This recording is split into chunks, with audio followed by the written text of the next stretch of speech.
کہ جنہوں نے ابتدا ہی میں سے اسلام قبول کیا ہے.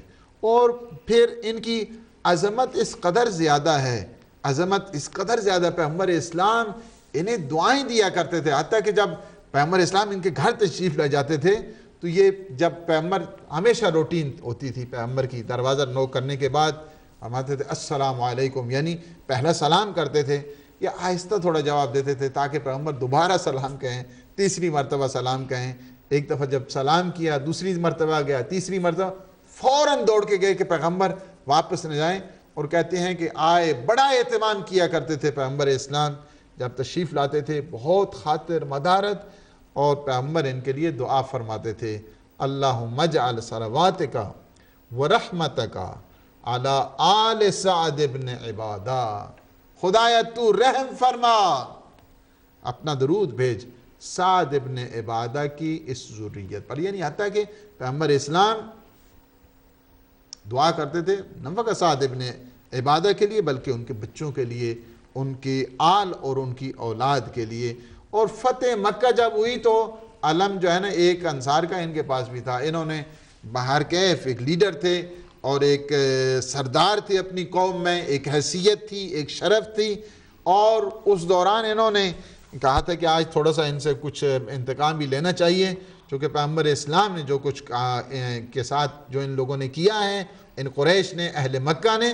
لیکن پیغمبر نے فرمایا نہیں سعد، ایسا نہیں ہے، الیوم یوم المرحمہ، آج کا دن جو ہے نا رحمت کا دن ہے. کوئی بات نہیں، انہوں نے جو کچھ کیا ہے، ہم اللہ کے جو ہیں وہ سفراء ہیں، نمائندے ہیں. اللہ کے جو سفراء ہوا کرتے ہیں نمائندے، ان کے دل اور ان کی حلم بہت زیادہ ہوا کرتا ہے. لہٰذا انتقام نہیں، ریونج نہیں، آج کا دن جو ہے ریونج کا دن نہیں ہے بلکہ آج کا دن رحمت کا دن ہے. پیغمبر اسلام کی بات کہتے ہیں کہ ان کے جب بیٹے قیس گئے بتانے کے لیے کہ پیغمبر اسلام نے فرمایا، کہا کہ نہیں میں اس وقت تک علم نہیں چھوڑوں گا جب تک پیغمبر کی نشانی نہیں دیں گے. پیغمبر نے اپنا امامہ بھیجا ان کے لیے، فوراً واپس آئے جائے. ہمیشہ اطاعت رسول میں انہوں نے زندگی گزاری. لیکن مسئلہ جب پیغمبر کے وہی آ گئی بات کہ جہاں پہ جو ایک تاریخ کا تنگ موڑ جسے کہا جائے اور تاریخ کا ایک عجیب و غریب جسے باب کہا جائے، وہ بات آ گئی پیغمبر اسلام کی وفات حسرت آیات کے بعد. یہ سارے فتنے جو ہے نا سارے کھل گئے وہاں پہ. اور اس میں اگر آپ دیکھنا چاہتے ہیں کہ بہت مفصل حالات ہیں کہ پیغمبر اسلام کے بعد ایک مستدرک و صحیحین میں اس میں دیکھیں تو ایک پوری کی پوری جو ہے وہ ڈسکشن موجود ہے خود سعد ابن عبادہ کے سلسلے میں کہ کس قدر جو ہے نا انہیں بعد از پیغمبر اسلام صلی اللہ علیہ وآلہ وسلم کی وصال کے بعد، ان کی وفات حسرت آیات کے بعد ان پہ کیا گزری ہے.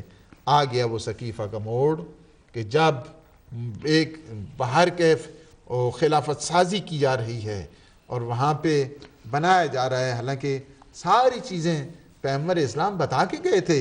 ایسا نہیں ہو سکتا ہے کہ پیغمبر اپنے جانے کے بعد جو 23 سال مسلسل زحمتیں کرے اور اس کے بعد یہ کہے کہ نہیں اپنا نائب مقرر نہ کر گئے. اس سے بڑھ کر کیا تہمت لگائی جا سکتی ہے پیغمبر پہ؟ اس سے بڑھ کر کیا اتہام لگایا جا سکتا ہے پیغمبر اسلام پر؟ اتنی زحمتیں جو کرتے ہیں، آپ ایک چھوٹی سی کتاب لکھتے ہیں، اس کے لیے آپ وصیتیں کر کے جاتے ہیں میرے بعد اس کو اسی طرح نہ چھوڑ دینا. اس کو ایک دیوان لکھتا ہے، اس کو ہمیشہ یہی کہتا ہے. یہ انسان کی فطرت ہے. 23 سال مسلسل زحمتیں کرنے کے بعد اور یہ کہا جائے کہ نہیں کوئی وصی نہیں بنا کر گئے، کوئی خلیفہ نہیں بنا کر گئے، کوئی نائب اپنا نہیں بنا کر گئے، کوئی جانشین اپنا بنا کر نہیں گئے. اس سے بڑھ کر کیا تہمت لگائی جا سکتی ہے پیغمبر؟ نہیں، پیغمبر بنا کے گئے.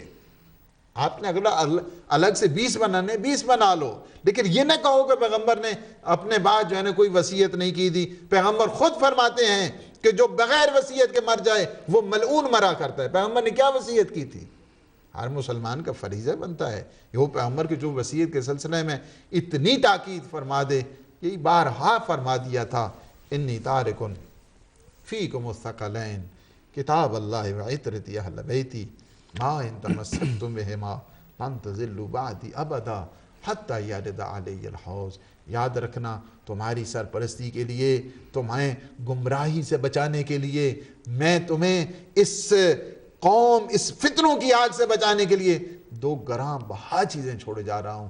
ایک اللہ کی کتاب ہے، دوسری میری اطرت ہے، ان دونوں کے ساتھ تم تمسک رکھنا، میرے بعد ہرگز تم گمراہ نہیں ہوگے جہاں تک کہ تم حوض کوثر پہنچ جاؤ گے۔ یہ پیغمبر کی وصیتیں ہیں، لیکن باہر کیف زمانہ عجیب ہوتا ہے، یہ حکومت بھی بہت عقیم ہوا کرتی ہے، کوئی کسی کا ساتھی نہیں ہوتا۔ یہاں تو ایسے حکومت عقیم اس قدر ہے کہ باپ بیٹے کو قتل کر رہا ہے، بیٹا باپ کو قتل کر رہا ہے، بھائی بھائی کو قتل کر رہا ہے۔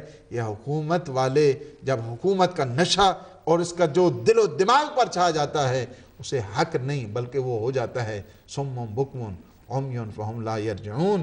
آ گئی وہ داستان، اور داستان غم جسے کہا جائے سقیفہ۔ وہاں پہ جب مسلسل جو خلافت سازی ایک سلسلہ شروع ہو گیا، وہی سلسلہ تھا کہ اس کے بعد انہوں نے کہا کہ عجب ہے، تمہیں پتہ نہیں ہے کہ پیغمبر اسلام کیا فرما گئے گئے؟ ان ھذا اخی و وصی و خلیفتی فیکم فاسمعوا لہ واطیعوا۔ فرمایا کہ تمہیں وہ خبر نہیں کہ وہ پیغمبر اسلام کیا فرما کر گئے ہیں؟ ابتدا دعوت ذوالعشیرہ سے لے کر غدیر خم تک بار بار یہ بتا کر گئے ہیں، یاد رکھنا ان ھذا اخی و وصی و خلیفتی، یاد رکھنا یہ میرا بھائی ہے، میرا وصی ہے، میرا خلیفہ ہے، فیکم تم میں خلیفہ ہے، فاسمعوا لہ واطیعوا، ان کی بات کو سننا، ان کی اطاعت کرنا۔ کہا کیسے ہو سکتا ہے کہ میں سقیفہ میں یہ ہو سکتا ہے؟ پھر پیغمبر کی وہ جو ہے نا وہ فرما دیا، یہ کیسے ہو سکتا ہے؟ نہیں۔ اور حضرت ابن عباس ہی بہت افسوس کیا کرتے تھے، وہ جو بات ہے نا یوم الخمیس وما یوم الخمیس، وہ جمعرات کا دن، وہ کیا غضب تھا جمعرات کے دن میں، اور وہ اتنا روتے تھے، کہتے ہیں ثم بکا حتی حضب دمعہ، فرمایا اتنا روتے تھے کہ حتیٰ کہ ان کی داڑھی جو ہے نا وہ آنسوں سے تر ہو جایا کرتی تھی اس واقعے کو سن کے جو جمعرات کا تھا۔ بہر کیف یہ سعد ابن عبادہ جب انہوں نے یہ کہا کہ نہیں ہو سکتا ہے، اس وجہ سے کہ پیغمبر اسلام نے ابتدائے دعوت ذوالعشیرہ سے لے کر غدیر خم تک بار بار یہ اعلان کر دیا کہ علی میرا وصی ہے، میرا بھائی ہے، میرا جانشین ہے، میرا وزیر ہے، میں علی کے ہوتے ہوئے کسی کی بیعت نہیں کرتا۔ یہ تھا حقیقت میں ان کا جو مسئلہ مشکل بن گیا۔ سعد ابن عبادہ کی بڑی فضیلتیں ہوتی تھیں، بڑی ان کی ریاست تھی، بہت بزرگی تھی، بہت ان کی ہمت تھی، بہت ان کی سخاوت تھی۔ پیغمبر اسلام جنہیں غیور کہیں، دین کہیں، پرچمدار کہیں، انصار میں سب سے زیادہ جو محبوب ترین ہستی تھی، جن کے لیے تعریفیں خود پیغمبر اسلام فرمایا کرتے تھے، اور جن کے بارے میں خود امیر المؤمنین علی ابن ابی طالب علیہ السلام فرماتے ہیں کہ سب سے پہلے جو شخص جس نے جرأت اختیار کی، میں کہتا ہوں مالک بن نویرہ سے پہلے جس نے جرأت اختیار کی وہ سعد ابن عبادہ تھا۔ سعد ابن عبادہ نے سب سے پہلے، اس وجہ سے کہ معصوم امام کا ہے، فرمایا کہ سب سے پہلے اول من جرى علینا، سب سے پہلے اگر جس نے سپورٹ کیا ہے وہ ہماری، وہ سعد ابن عبادہ ہے۔ فتح بابا، اس کے بعد جو ہے نا وہ بہت سارے صحابی تھے کہ جو بڑے جلیل القدر، جو بہت بزرگ، کہ جنہیں تھم کہا جاتا ہے اصحاب میں سے، انہوں نے اٹھے اور انہوں نے آ کر جو ہے نا وہ امیر المومنین نے کہا کہ نہیں یہ نہیں ہو سکتا ہے، اس وجہ سے ٹھیک ہے پاور ہوا کرتی ہے لیکن حق کو تو نہیں نہ چھوڑا جا سکتا، اس حکومتیں آتی جاتی رہتی ہیں۔